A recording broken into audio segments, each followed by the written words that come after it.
Prvog takmičarskog dana na turniru šampiona u Užicu, ubske odbojkašice odmerile su snage protiv domaće ekipe odbojkaškog kluba Jedinstvo. Nakon 4 odigrana seta, Ubljanke su trijumfovale rezultatom 3:1.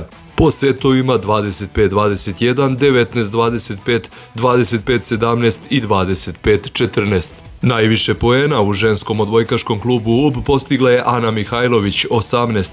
13 poena zabeležila je Aliona Martinjuk, dok je 12 poena uz blistavu igru upisala Katarina Rodić. Za početak hvala na komplimentu, za nas poprilično i psihički i fizički teška utakmica. Ponosna sam na svoju ekipu što smo osvojile ovu utakmicu i drago mi je što smo učešće na ovom turniru otvorili pobedom. Svoje utiske po završetku utakmice sa nama je podelio trener domaće ekipe Jedinstva Darko Zakoč. Pa dobro, pružili smo otpor otprilike onakav kakav smo priželjkivali.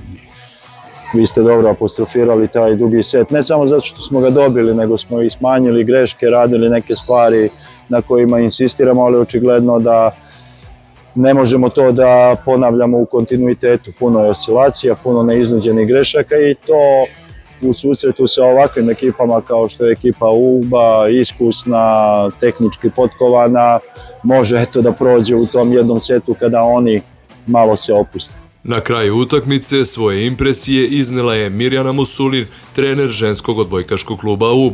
Jeste, velika borba je bila, jeste kvalitet sa naše strane, ali zaista ekipa Užica je u nekim momentima igrala izuzetno požrtvovano, uporno i došli su do tog jednog seta. To je negde nešto što, po mom mišljenju, nam je možda i trebalo da vidimo kako reagujemo u tim nekim kriznim situacijama, da znamo na čemu još treba da poradimo, ali ono što je jako dobro za ovu ekipu, da smo uspeli vrlo brzo da se smirimo i da se vratimo u neki naš ritam i privedemo mirnu utakmicu kraju. Čini mi se da je ceo tim odigrao, svi su dobili šanse. Jeste, pa ono kao što sam i rekla, rezultat nam nije u prvom planu. Naravno da bi voleli da pobedimo, ali nije to nešto što je sada od neke preterane važnosti. Ono što je važno da znamo u kojoj situaciji koji igrač može da reaguje, a i u krajnjoj liniji imamo 3 utakmice za redom, tako da ne bi trebalo ni da opterećujemo nekih 6 igračica sve vreme